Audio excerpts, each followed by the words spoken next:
జనవరి 6వ తారీఖు అద్భుతమైనటువంటి కాంబినేషన్ అండి. ఆశ్లేష నక్షత్రం, ఆశ్లేష నక్షత్రం ఆదిశేషుడు యొక్క నక్షత్రం. అదే రోజు సంకటహర చవితి, అధిపతి గణేశుడు, కోరినల కోరికలెల్లా ఇచ్చేటటువంటి గణేశుడు. అదేవిధంగా ఆ రోజు మంగళవారానికి అధిపతి సుబ్రహ్మణ్యుడు. ధనపరమైనటువంటి సమస్యలకి, అలాగే అప్పులకు సంబంధించినటువంటి సమస్యలు, అట్లాగే ఇంటి సమస్యలు, ఇల్లు కట్టుకోలేకపోతున్నామండి, 50 ఏళ్ళు వస్తున్నాయి, వింటూనే ఉంటాంగా.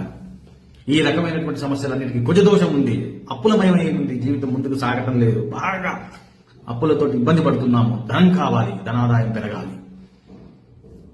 సంకటహర చవితితో వస్తున్నటువంటి ఆశ్లేష నక్షత్రం ఎంత అదృష్టం అండి.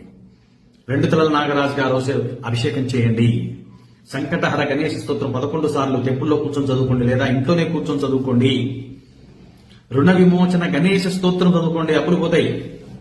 సంతాన గణపతి స్తోత్రం చేయండి, సంతానం కలుగుతుంది. ఈ విధంగా చేయండి.